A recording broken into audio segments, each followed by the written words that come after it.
quick answer is no.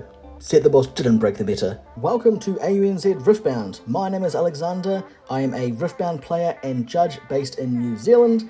I love this game. Let's discuss it. This is another video regarding the CCS Charlie's Kickball Show Riftbound $10,000 weekend. This happened last November at Stone Mountain. This was a large event with Sett the Boss winning the event overall and with an Annie placing in the top 4 as well. This tournament was won by Collin playing Sett the Boss. He had a very good overall tournament running, and in the top 8 we had 3 Annie Dark Childs, 2 Master Yi and 2 Kaiser as well. So we had a very interesting split of the meta, changing away from the Kaiser Master Yi meta and moving towards Annie and Sett the Boss as well. Let's have a look in more depth about the deck that won Collin the tournament. The set list is reasonably standard. You have an equal split of 6 Body Rune and 6 Auto Rune. You have the Battlefield's Grove of the God Willow, Monastery of Harana, and the Dreaming Tree. They all have the same thing in common. They want to draw you cards, either by holding, by spending a buff, or when you choose a friendly unit with a spell.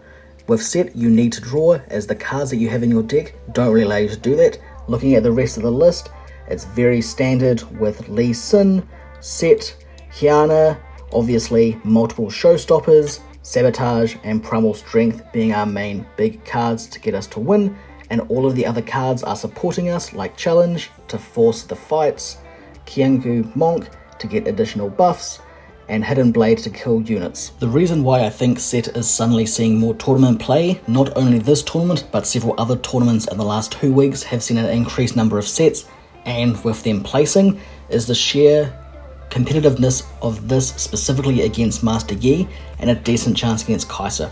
If you look at cards like Sabotage, removing cards from their hand, you're instantly removing Dazzling Aurora, which instantly shuts down the Master Yi's main plan.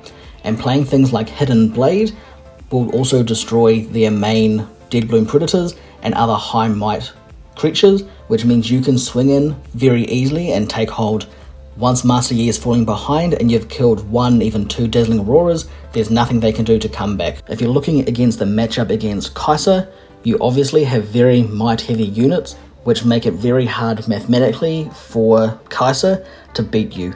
If you're looking at Kaiser's spells like Falling Star, you're looking at things that do 3 or 2 damage for most of their cheap spells. It's only when you look at things like Acathian Rain and similar is we can actually kill these creatures with 1 hit. Kaiser's strength is killing lots of units quickly to overwhelm the opponent. But when you're looking at cards that can buff units, making them even stronger, like Lee Sin, Sett, Hyana especially, making it even harder to target, so Kaiser has to waste extra exhausts for its runes, you're making it harder and harder for it to kill you and make the math work for losing spells. Seeing how well this is done in tournaments for both this tournament and the SCG Con in Vegas, I obviously have to build the deck, because I need to try to see if I can win with it as well. I think this deck is one that's going to do very well with Spirit Forge coming out. There's a lot of cards in there that do buffing and exhausting with movement, stuff like that. So I think this is going to be an even stronger deck looking into the next tournament as well. I think its main downfall for next set though, is I think when it versus the Victor matchup, because that's looking even stronger as well, I don't think it can handle the overwhelming amount of units sent at it, rather than Kaiser being spells. I think units and multiple of them being strong for Victor, I think is going to be its weakness. On screen right now are the final moments of Collin winning against Master Yi Luna in the finals, and I think this really proves my point of why it's not very good for Master Yi to fight into Sett, and why Sett is doing well, is Luna just ran out of spells to cast. She ran out of units, she has nothing, Collin just swings in with might, and she just scoops. There's nothing once they've started going on the tail end, losing their hourglass, things like that.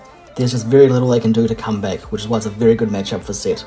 And while this plays in the background, I just want to talk about the winner a little bit more, Collin.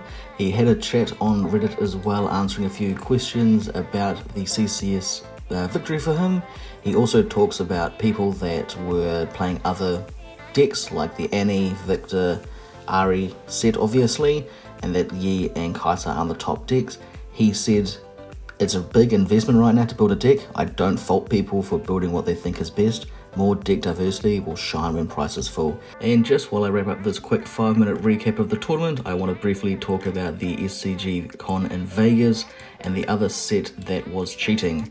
Zavjis was cheating several times during the tournament and making Showstopper cost 0. The timestamps I've added on screen are him being reminded to play them. For now, that's all from me. I hope you enjoyed the video. Please subscribe and give me a like, and I'll give you another video next week. Thanks.